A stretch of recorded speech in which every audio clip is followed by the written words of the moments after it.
Amém. Vamos se assentar.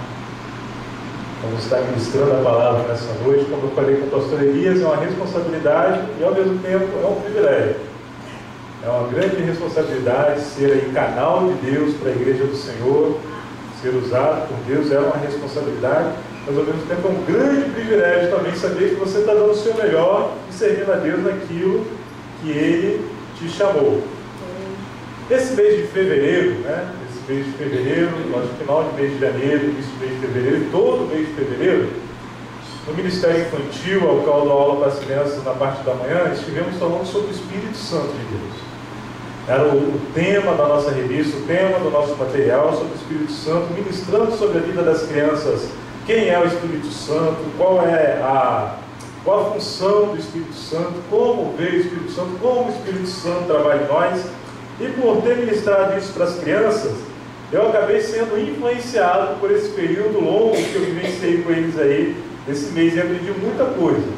Excelente coisa é você dar aula, porque quando você vai dar aula, você é a pessoa que mais aprende, você está preocupado em ensinar de maneira correta.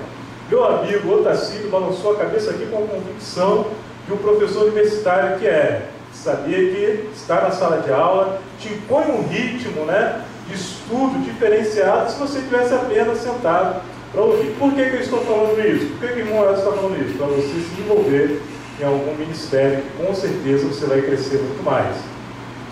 O meu antigo pastor lá do Rio de Janeiro, ele dizia o seguinte, quem não se envolve, não desenvolve. E por falar em meu antigo pastor lá do Rio de Janeiro, está aqui também meu amigo pastor Silmar, que era meu amigo companheiro de ministério lá do Rio de Janeiro, estava no fundo, junto com a mãe e a irmã dele. É um grande amigo de 2 décadas, e que em dezembro agora me transferido aqui também para Brasília, vai estar trabalhando aqui e servindo ao Senhor aqui em Brasília também. A gente já quebrou muita pedra junto lá no Rio de Janeiro. Então nessa noite eu estou ministrando para vocês aqui a palavra do Senhor. Eu quero que você abra então em Atos dos Apóstolos, Atos capítulo 2. Esse livro que foi tão bem ministrado e ensinado na escola bíblica aqui dessa igreja. O Enoque, acho que foi o Enoque que deu essa aula sobre Atos dos Apóstolos. Nos deu o panorama bíblico de Atos dos Apóstolos, que é dentro desse texto, dentro desse contexto, que eu vou estar ministrando aqui nessa noite. Atos dos Apóstolos, capítulo de número 2. Bem fácil de encontrar.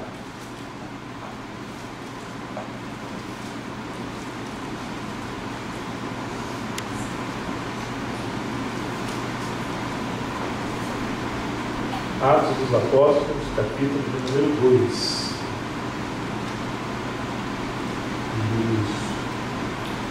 A partir do verso 14, eu vou ler um texto bem longo aqui, acompanha comigo, preste atenção.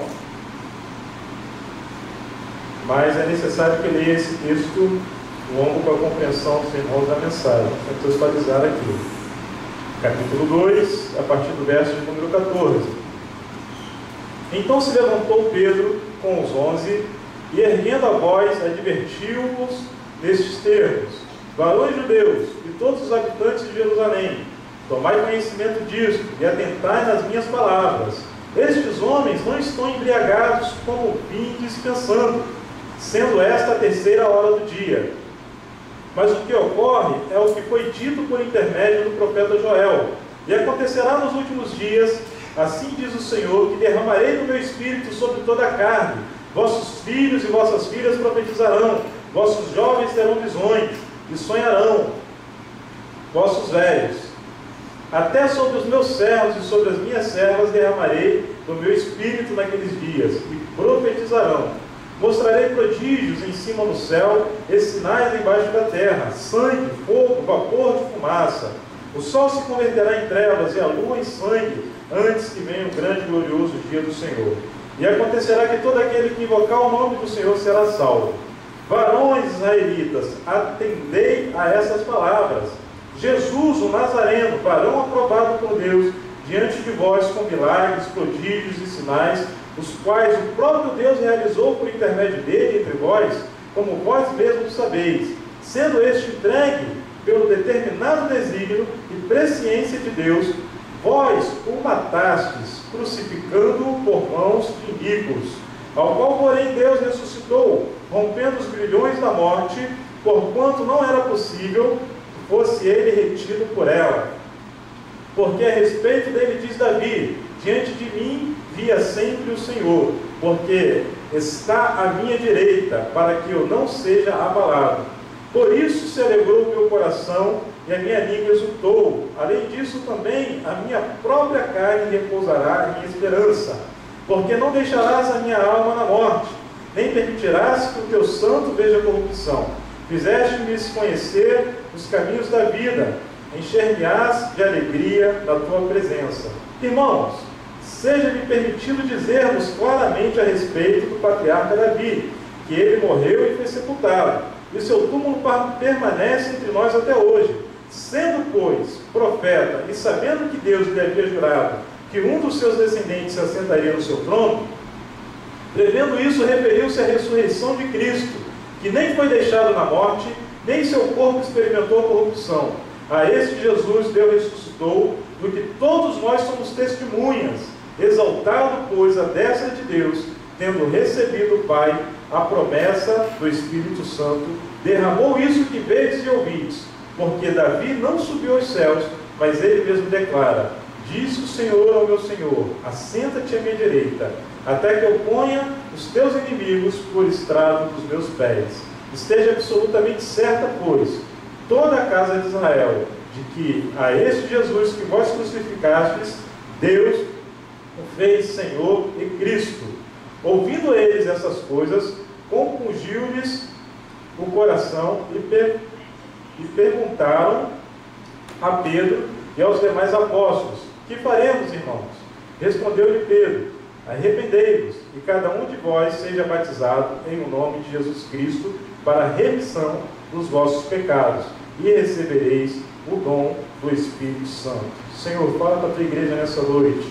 Se eu posso usar o teu servo, que a tua palavra possa alcançar os corações. Espírito Santo, toma a direção desse culto e dessa mensagem, e que teu santo nome seja glorificado em nome de Jesus. Amém. A igreja pode dizer amém? Amém. Que amém bonito. É um texto longo, mas é uma passagem que é um divisor de águas na história da igreja cristã, da igreja evangélica. Vamos montar aqui o quadro, então, dessa mensagem. A gente tem esse contexto do dia de Pentecostes. Tudo isso se passa no dia de Pentecostes. O dia de Pentecostes foi a descida do Espírito Santo de Deus. E muita gente fala de Pentecostes, fala de ser pentecostal, fala do dia de Pentecostes, e é um vocabulário comum, às vezes, na boca do cristão, mas não sabe dizer o que é Pentecostes. O que de fato significa Pentecostes? De onde veio essa palavra Pentecostes? A palavra Pentecostes, na verdade, era uma festa que estava acontecendo ali em Jerusalém, a festa de Pentecostes. Mas quando a gente olha lá em Êxodo, capítulo 23, 25, a gente não encontra essa palavra, Pentecostes. A gente não encontra a festa de Pentecostes. Porque lá em Êxodo, quando foi criado, na verdade era chamada Festa das Semanas. E no contexto que eles viviam aqui, nesse período do dia do derramamento do Espírito Santo de Deus, o mundo estava um mundo grego-romano. Então, tinham adaptado algumas terminologias, algumas palavras, algum contexto já tinha sido adaptado. E eles adaptaram o nome da festa que era anterior, que não era a festa de Pentecostes, era a Festa das Semanas, e passaram a chamar a festa de Pentecostes. Na verdade, haviam 4 festas de primavera, eram festas obrigatórias, né? Vamos dizer assim. E na verdade, quando você pega o contexto lá de Êxodo, quando diz festas, quando a gente traduz mesmo ao pé da letra, o significado ali judaico daquele contexto, na verdade eles se referiam a um compromisso sagrado e divino. Então a gente chama de festa, mas na verdade a festa da Páscoa era um compromisso sagrado e divino. Então a gente tinha a festa da Páscoa, os pães asmos, a festa das primícias, e a 4ª e última festa da primavera era a festa das semanas, porque acontecia 7 semanas após a festa das primícias. 7 vezes 7, 49. Então era um dia depois da festa das primícias, dava 50 dias. Quando chega no mundo grego-romano, eles passam a chamar aquela festa, ao invés de festa das semanas, de festa de Pentecostes, proveniente do número 5, dos 50 dias. Então o derramamento do Espírito Santo, na verdade, aconteceu no dia da festa de Pentecostes. Mas isso é uma referência que a Bíblia faz. Poderia acontecer, poderia dizer assim, ó, acontecendo que passados 10 dias da festa de Pentecostes, veio então uma descida do Espírito Santo. Não há uma obrigatoriedade da descida do Espírito Santo acontecer no dia da festa de Pentecostes. É claro que a gente tem que acreditar, e eu acredito nisso, que não há uma coincidência, foi um projeto de Deus, nada foge do plano e das mãos de Deus. Segundo ponto interessante aqui, é que a pessoa de Jesus, onde estava Jesus? Quando a festa de Pentecostes aconteceu, quando a descida do Espírito Santo aconteceu, Jesus já tinha subido aos céus. Foi após a ressurreição de Cristo.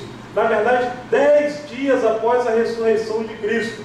E é algo muito interessante que Cristo fala acerca desse advento da descida do Espírito Santo. Jesus ele passou 40 dias depois da ressurreição ensinando, explicando a palavra de Deus, contextualizando tudo o que havia acontecido, todo o milagre que aconteceu sobre a vida dele, o que era necessário acontecer e que de fato aconteceu. Passou durante 40 dias explicando para os discípulos.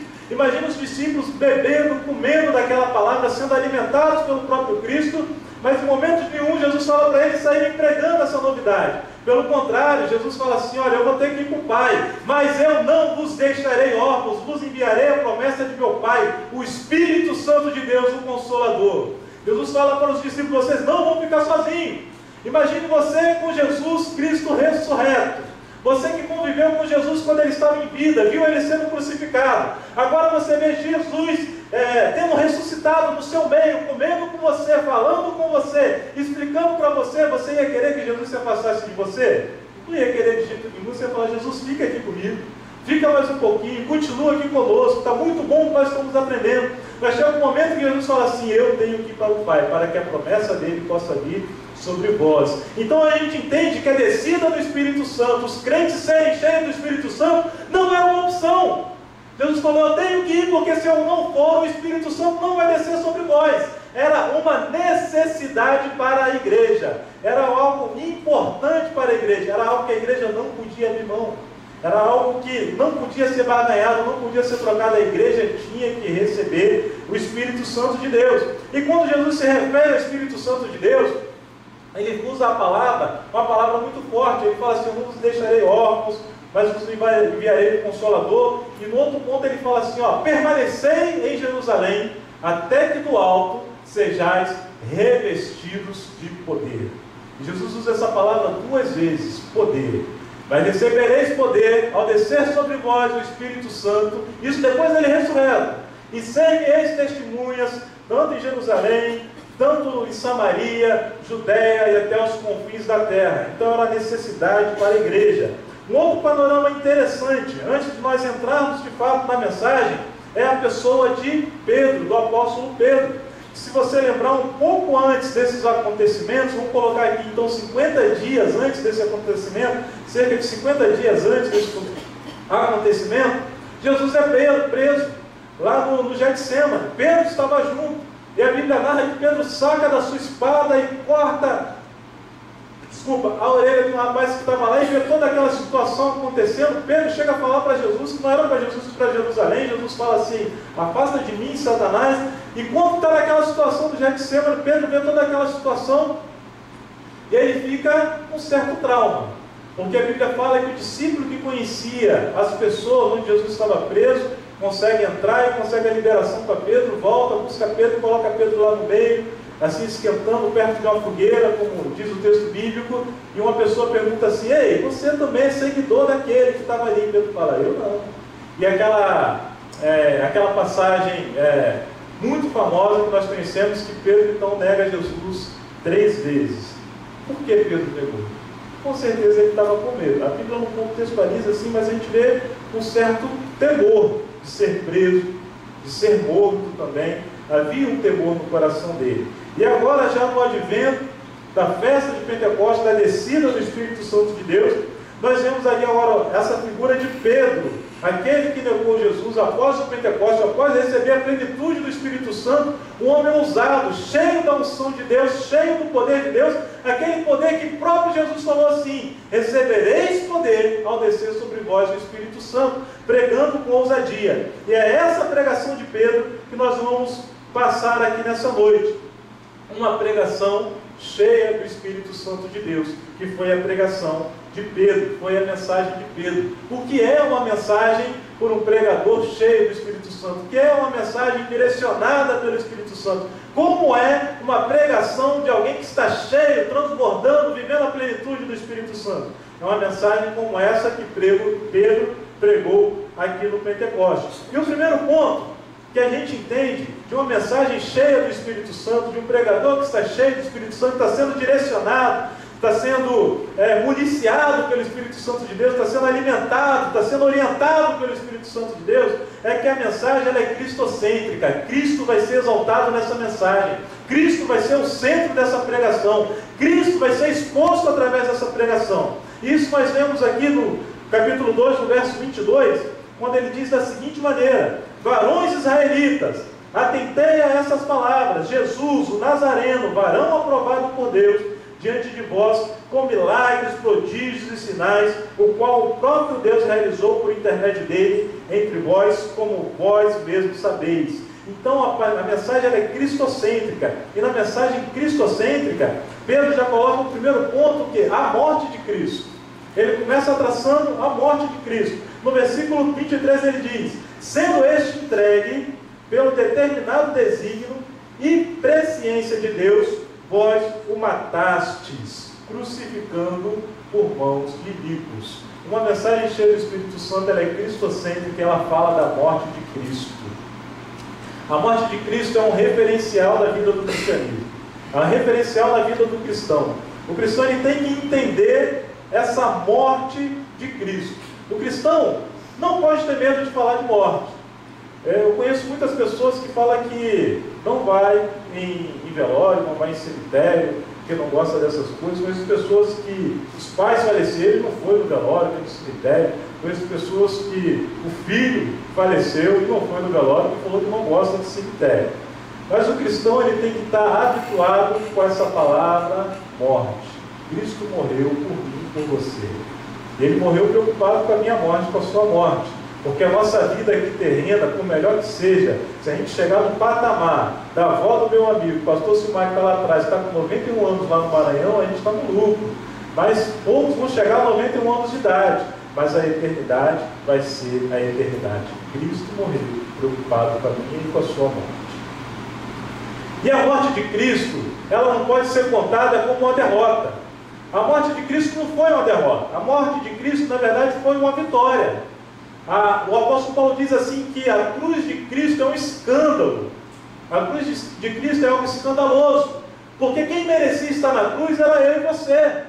Quem merecia morrer era eu e você, porque nós pecamos. Cristo não pecou. Mas a morte de Cristo não é a derrota. Na cruz do Calvário, ele teve de fato a sua vitória. Quando a gente imagina alguém condenado à morte, essa pessoa foi presa, ela foi julgada, foram encontradas as provas do seu crime, e ela foi condenada à pena de morte. Jesus ele não foi preso, ele se entregou. A Bíblia fala que ele se entregou. Ele se entregou, ele não foi preso, e não foi encontrado nada contra ele. Lembra os julgamentos de Cristo, os questionamentos? E ele respondia assim: tu dizes, não foi encontrado nada contra ele. Ele se entregou injustamente, foi para a cruz. Mas diferente daquele que está condenado à morte aqui na terra, porque passou por uma condenação nos países que têm pena de morte, e está passando pelo corredor da morte, que é o corredor das sombras, o corredor da tristeza, do desespero. Jesus, quando ele vai em direção à cruz, ele vai como um rei que estava indo para ser coroado. Ele não estava indo para a derrota, mas ele estava indo para a sua vitória de coroação e glória, a vitória da morte na cruz.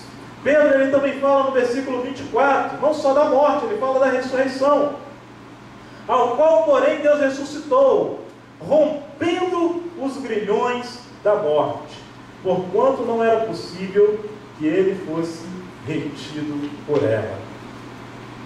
A morte foi tragada pela vitória, como diz Isaías, capítulo 25, verso 8. Jesus ressuscitou. Então a mensagem do Espírito Santo, a mensagem cheia do Espírito Santo, fala de Cristo, fala da morte de Cristo e fala da ressurreição de Cristo. A mensagem cristocêntrica também fala sobre a exaltação de Cristo. No verso 33, ele diz assim: Pedro, exaltado, pois, à destra de Deus, tendo recebido do Pai a promessa do Espírito Santo, derramou isso que vedes e ouvis. Exaltado. Ou seja, Jesus, ele morreu, ele ressuscitou e ele foi exaltado por Deus. Há também a mensagem da exaltação de Cristo. Ele foi recebido por anjos.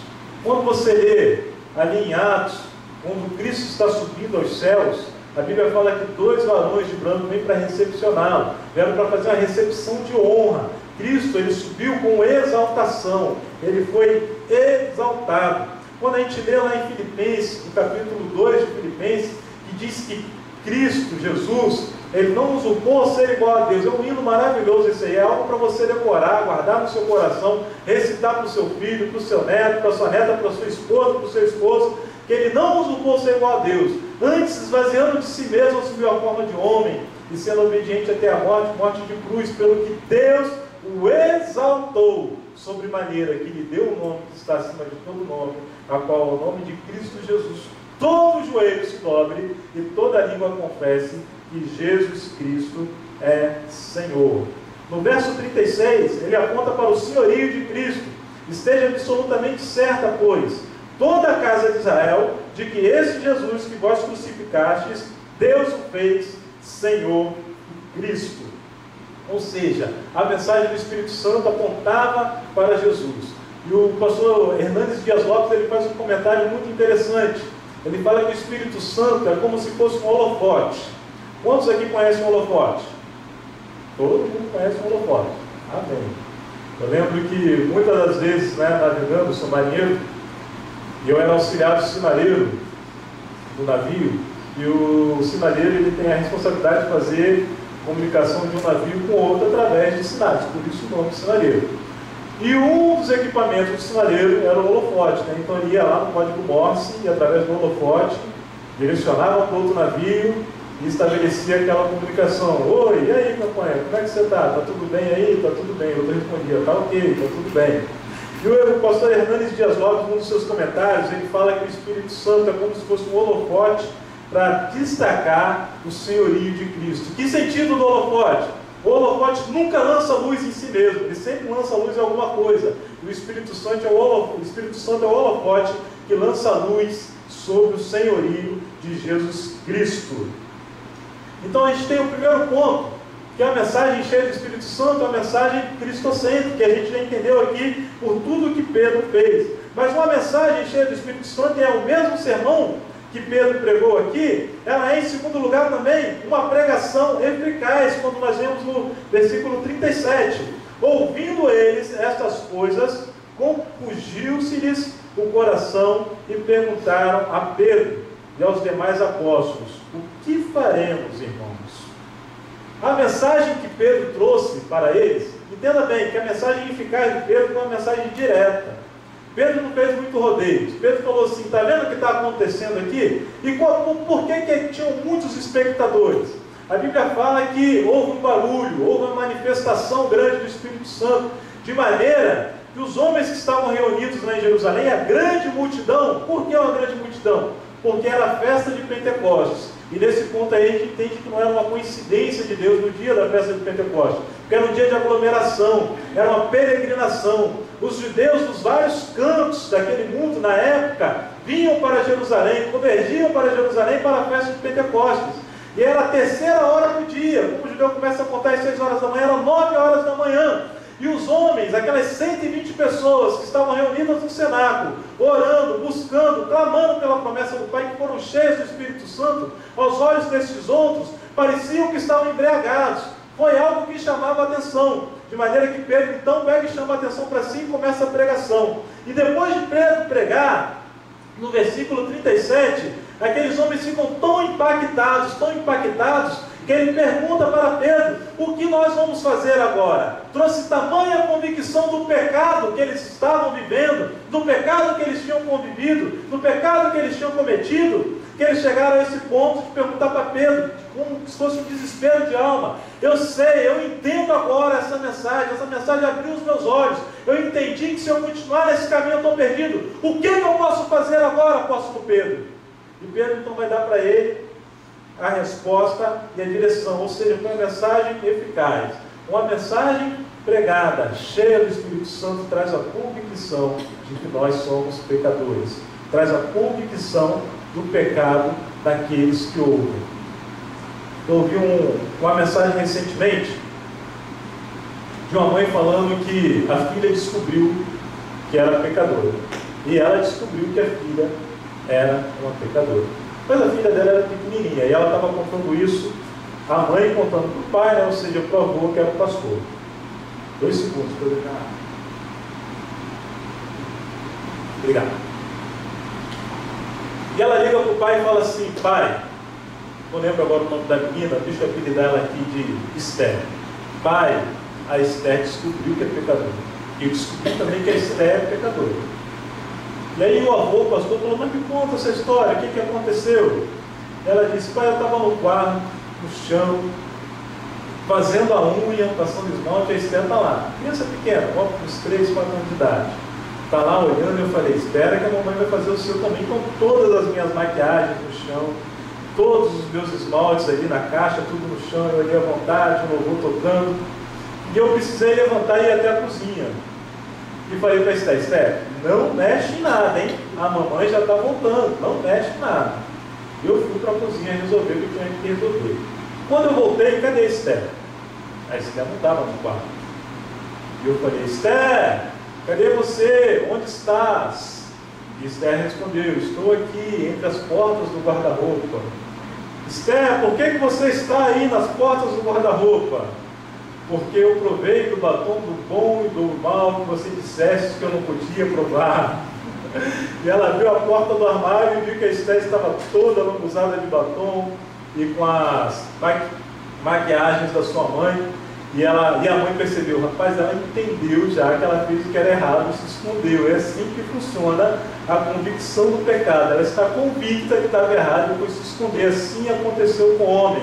Ou seja, tem que haver uma convicção do pecado no coração do homem. E a mensagem cheia do Espírito Santo, ela te confronta, ela me confronta, ela nos confronta ao ponto de nós entendermos que quem deveria estar na cruz sendo crucificado era eu e você, e não Cristo Jesus, que Ele morreu pelos nossos pecados, e que isso tem que trazer tristeza no nosso coração e arrependimento diário e constante. Entenda bem, arrependimento não é algo para você fazer uma vez na vida, é algo para você viver em arrependimento. Arrependimento é um estilo de vida. Um filósofo contemporâneo nosso aí, que está famoso nas mídias sociais, né? O Karnal, eu vi um comentário dele muito interessante, de uma revista, da revista Veja, que fez uma pesquisa recentemente perguntando para as pessoas se ela achava que ia para o céu ou para o inferno. E ela chegou ao ponto de citar lá que 98% das pessoas têm convicção de que vão para o céu. Inclusive a pesquisa foi feita em muitos presídios e coisas do tipo, e todo mundo tem a convicção de que vai para o céu. E ele fez o seguinte comentário: na Idade Média as pessoas tinham a certeza da condenação eterna, parece que entendiam melhor a mensagem da cruz, e hoje parece que adaptam, como se falasse assim: eu sei que eu estou errado, mas Deus entende a minha situação.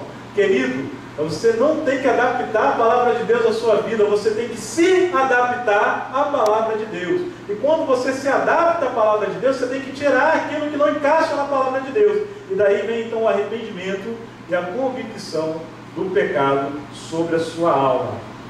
Quando a mensagem é cheia do Espírito Santo, a gente vê que ela deixa uma exigência clara, uma ação clara. Aqueles homens chegam para Pedro e falam assim: agora, você nota que embora seja um texto simples, e agora o que nós vamos fazer? É como se eles estivessem assim desorientados. Eu preciso de orientação, eu preciso de uma direção, o que eu faço agora? E eles perguntam para Pedro, no versículo 37, Pedro responde para eles no 38, arrependei-vos, e cada um de vós seja batizado em nome de Jesus Cristo, para a remissão dos vossos pecados, e recebereis o dom do Espírito Santo. Vamos entender que tipo de plateia que Pedro está falando para se arrepender. Está falando para homens que às vezes andaram 20 quilômetros, 30 quilômetros, levando uma oferta no templo. E quando ele chega a Jerusalém, depois de uma peregrinação de 30, 50, 60 quilômetros, naquele tempo, hoje 60 quilômetros, a gente vai tranquilo. Recentemente a gente foi para um sítio, fazer o familhão aqui da igreja, deu mais ou menos 60 quilômetros. Um pouco mais de uma hora, um se perdeu aqui, um entrou na fazenda errada ali, mas todo mundo conseguiu chegar lá no lugar, mais ou menos uma hora a gente chegou. Agora imagine se nós tivéssemos que ir lá para aquele sítio do familhão, todos a pé, puxando o jumento, um no lombo de um camelo. Ou seja, olha o sentimento que a pessoa tem: caramba, eu sou uma pessoa boa, puxa, eu mereço algo bom de Deus, olha a peregrinação que eu fiz. Poucos fizeram isso, muitos ficaram em casa, podia estar aqui agora, adorando, colocando sacrifício, mas ficaram em casa. Então o sentimento que aquelas pessoas chegavam era assim: puxa vida, eu sou uma pessoa maravilhosa diante de Deus, olha só o que eu faço, eu dou o dízimo, olha, eu venho para a peregrinação. Era o sentimento que estava no coração dele. E para esse tipo de pessoa, Pedro vira para eles e fala assim: se arrependam, arrependei-vos. Ou seja, eram religiosos, estavam numa festa santa, cumprindo o mandamento, mas a sua religiosidade não era o suficiente para agradar o coração de Deus. Era necessário arrependimento. Um filósofo chamado Jacques Rousseau, ele tem uma frase muito interessante, que é bonita, que faz assim, um carinho no nosso ego, um carinho no nosso coração, nos traz um conforto, né? Ele diz assim: o homem nasce bom e a sociedade o corrompe, né?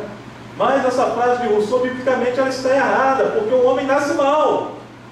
O homem nasce mal, o homem já nasce pecador, e ele precisa sim se arrepender. Imagine que você seja a melhor pessoa na face da terra, você necessita de arrependimento. E eu ouvi também uma contextualização muito interessante sobre a questão do homem já nascer pecador. Igual aquela criança que eu chamei ela de Esther, né? Ela já nasceu pecadora, Esther já nasceu pecador, ele já nasce pecador. Todo homem necessita do arrependimento. Eu lembro que quando criança, eu morava numa cidade chamada Porto Real, sul do estado do Rio de Janeiro. E era praticamente uma cidade rural. Por exemplo, qual a cidade que a Lívia cresceu mesmo, Lívia? Goiandira. Goiandira é cidade rural, não é?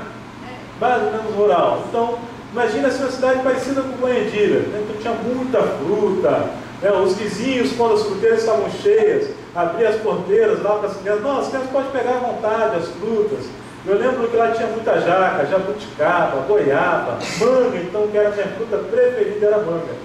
Eu lembro de certa feita ter pego uma bolsa de manga, de uma certa qualidade de manga, que era muito gostosa, eu fiquei impactado, maravilhado, porque ela era a melhor manga da face da terra. Eu falei: caramba, mãe, olha que manga gostosa, eu queria ter um pé de manga desse aqui na minha casa, né? E minha mãe falou assim: por que você não planta? Pega um caroço, planta, que vai nascer a mangueira, que vai dar manga dessa qualidade que você tanto gostou. Eu fui lá e plantei o caroço de manga.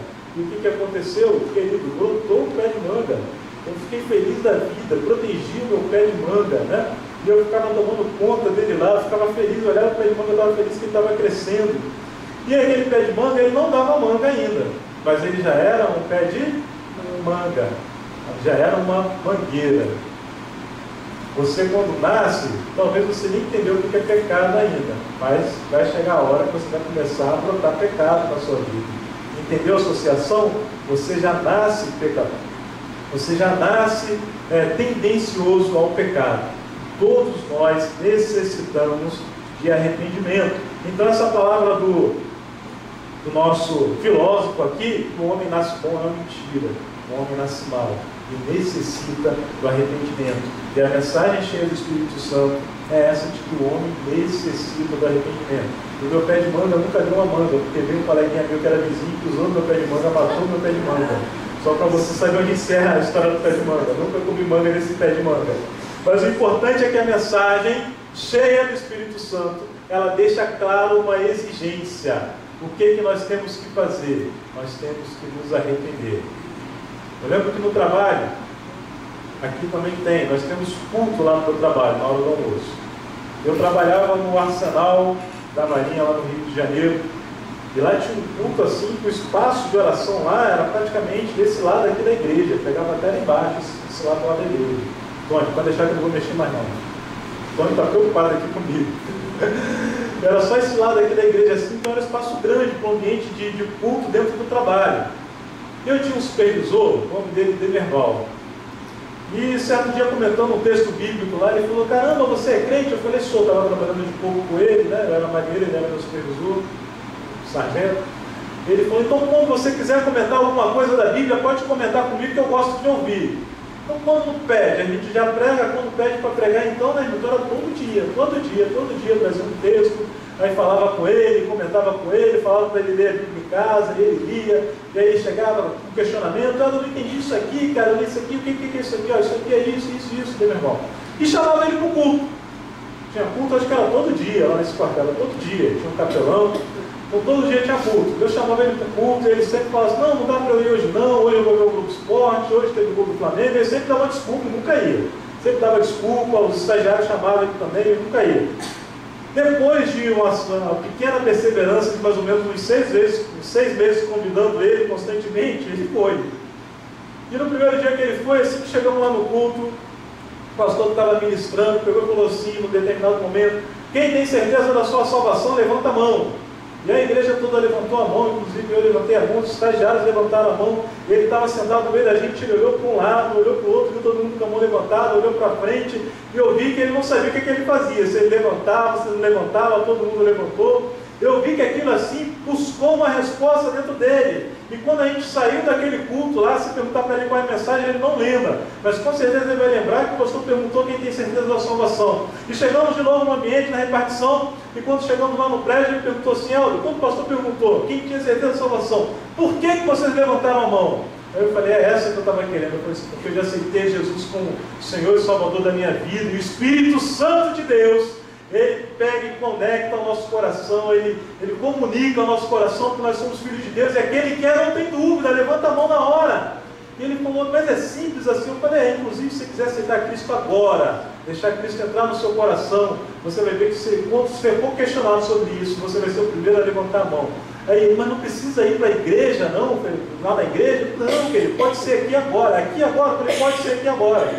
Então ele pegou e fez essa oração junto com a gente, entregando a vida a Cristo Jesus. Oramos por ele ali no ambiente de trabalho. Quando terminei a oração assim, aí ele começou a chorar, ficou com vergonha, correu para o banheiro. Meia hora depois ele saiu do banheiro, né? O rosto todo inchado assim, aquela ação forte do Espírito Santo de Deus. E nunca mais ele teve dúvida de que ele tinha salvação em Cristo Jesus. Depois disso, a esposa dele entregou a vida a Cristo. Assim, os filhos dele hoje já são adultos, né? A filha dele já até casou, que era pequenininha, ele foi para a igreja, foi uma bênção, mas tudo começou com o quê? Com um questionamento provocativo, como aqueles homens que estavam reunidos ali em Jerusalém. E agora, o que nós vamos fazer? Foram confrontados, foi ação da nossa parte. O que eu preciso fazer? Precisa deixar que Cristo entre no seu coração, se arrepender e ser batizado, como Pedro disse aqui no verso 38. Respondeu-lhe Pedro: arrependei-vos, e cada um de vós seja batizado em nome de Jesus Cristo, para a remissão dos vossos pecados, e recebereis o dom do Espírito Santo. E a pregação cheia do Espírito Santo de Deus, a pregação usada pelo Espírito Santo de Deus, a pregação de um homem cheio do Espírito, como no dia do Pentecostes, que foi praticamente como os teólogos chamam, da inauguração da igreja cristã, é uma pregação que ela gera resultados. E a gente vê aqui no verso 41, que diz assim: então os que lhe aceitaram a palavra e foram batizados, havendo um acréscimo naquele dia de quase 3.000 pessoas. A pregação cheia do Espírito Santo, uma pregação que gera resultado de vidas se convertendo ao Senhor, vidas entregando os seus corações a Cristo, entregando as suas vidas, se arrependendo, e gera resultados de frutos permanentes, porque a Bíblia, no contexto que avança, fala que eles permaneciam na doutrina dos apóstolos, eram crentes comprometidos. e mudou de maneira radical o contexto religioso daquela época, porque os homens que peregrinavam para ir até o templo de Jerusalém, agora voltaram para suas casas cheios do Espírito Santo, levando o próprio Deus em forma do Espírito Santo para dentro dos seus lares. E os seus lares também foram transformados, ao ponto que a gente vê no próprio contexto aqui, dizendo que eles compartilhavam o pão de casa em casa. Eles eram tão comprometidos com a obra de Deus, com as coisas de Deus, ao ponto de chegar a vender as suas propriedades e compartilhar na necessidade daqueles que estavam mais precisando. Havia um compromisso. O resultado de uma mensagem, quando você recebe a mensagem do Espírito Santo de Deus, você permite que essa palavra entre no seu coração e você reage de acordo com ela, é que você se torna uma pessoa comprometida com a obra de Deus, comprometida com as coisas de Deus. Versículo 42. E perseveravam na doutrina dos apóstolos e na comunhão, no partir do pão e nas orações. Em cada alma havia temor, e muitos prodígios e sinais eram feitos por intermédio do apóstolo. Todos os que creram estavam juntos e tinham tudo em comum. Vendiam as suas propriedades e bens, distribuindo o produto entre todos, à medida que alguém tinha necessidade. Diariamente perseveravam unânimes no templo, partiam o pão de casa em casa e tomavam as suas refeições com alegria e singeleza de coração, louvando a Deus e cantando e contando com a simpatia de todo o povo. Enquanto isso, acrescentava-lhes o Senhor dia após dia os que iam sendo salvos. Versículo 47. Então esse é o resultado da mensagem, da operação e do poder do Espírito Santo de Deus. Entenda bem, ser cheio do Espírito Santo não é uma opção. Poxa, eu acho que é legal ser cheio do Espírito Santo, mas qualquer dia não é uma opção.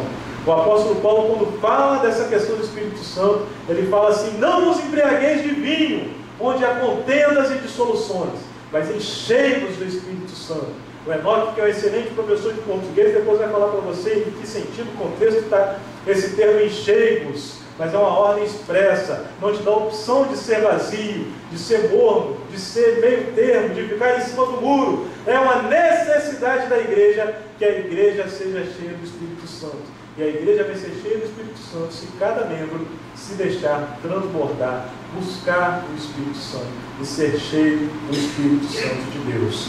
Que essa mensagem, assim como a mensagem de Pedro, que eu comentei ela toda aqui, ela possa provocar em nós, possa nos tirar da nossa zona de conforto, possa ser desconfortável e nos fazer repetir: eu preciso ser mais cheio do Espírito Santo, eu preciso me arrepender por não estar cheio do Espírito Santo, eu preciso me arrepender porque eu sou pecador, eu preciso mais de Deus. Então eu quero que você feche seus olhos, eu vou orar com você aqui nessa noite. Isso, pode fechar seus olhos.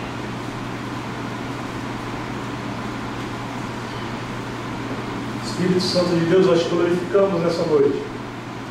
O Senhor falou ao nosso coração, a tua palavra foi pregada.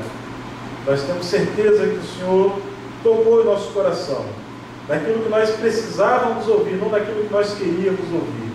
Então que a tua mensagem ela possa produzir o efeito nos corações aqui nessa noite.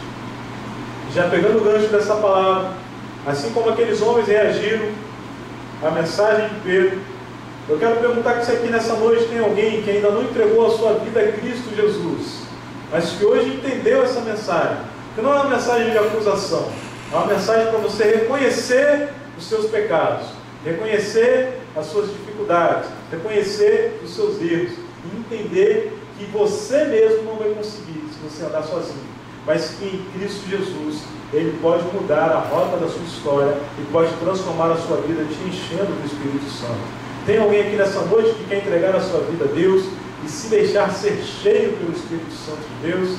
Receba esse convite. Entenda que é o próprio Deus que te convida nessa noite a fazer parte desse exército glorioso do Espírito Santo de Deus. Temos alguém aqui nessa noite que quer entregar a sua vida a Cristo? Talvez você já fez essa oração de entrega, mas tem tanto tempo que você não pratica a palavra de Deus, tem tanto tempo que você está praticamente como religioso, e não no termo assim pejorativo, só naquele conhecimento assim: não, eu já acredito em Jesus. Mas se você entendeu que nessa noite é preciso algo mais, mais de Deus, mais do Espírito Santo de Deus, e você quer, necessita renovar a sua aliança com Cristo Jesus, voltar a ser cheio do Espírito Santo de Deus, você quer fazer uma renovação de votos com Cristo, então essa oportunidade está sendo dada a você aqui nessa noite. Temos alguém, nesse domingo de carnaval, enquanto muitos estão aí na folia, você escolheu estar aqui na igreja, não foi uma coincidência. Assim como não foi uma coincidência a descida do Espírito Santo no dia de Pentecostes, não foi uma coincidência muitos dos seus amigos estarem na rua se divertindo e você está aqui ouvindo uma palavra. Temos alguém nessa noite que quer fazer uma reconciliação com Cristo? Levanta a sua mão, eu vou orar com você. Estarei orando contigo. Amém. Vou fazer mais uma oração para que a igreja seja cheia do Espírito Santo. E eu quero ouvir você orando junto comigo. Você pedindo a Deus para ser cheio do Espírito Santo. Para que algo como no dia de Pentecostes, que é narrado aqui na Bíblia, aconteça na sua vida. Que você seja tão cheio da plenitude do Espírito Santo, que venha chamar a atenção até mesmo daqueles que convivem com você, que possam perceber algo diferente na sua vida. Espírito Santo de Deus, que o Senhor possa vir como plenitude sobre a vida dos nossos irmãos aqui da Igreja Batista permanecer. Que sejam irmãos cheios do Teu Espírito. De maneira, Pai, que assim como nós lemos aqui na Bíblia, que a sociedade em volta da igreja, eles viam com bons olhos o dia a dia deles, viam a postura, o comportamento deles, a maneira deles de agir, que era a reação de estarem cheios do Espírito Santo. Que isso também possa acontecer aqui na nossa igreja, possa acontecer no nosso ministério de louvor, os professores da EBD, os professores dos pretins, dos jovens, do ministério infantil, os pregadores aqui dessa igreja possam ser cheios do Espírito Santo, assim como Pedro, e que nós possamos ver milagres acontecendo aqui na nossa igreja, manifestações divinas e grandiosas, assim como aconteceu aqui no dia de Pentecostes, em nome santo de Jesus. Quem crê nessa palavra, diga amém. Amém. Deus te louve.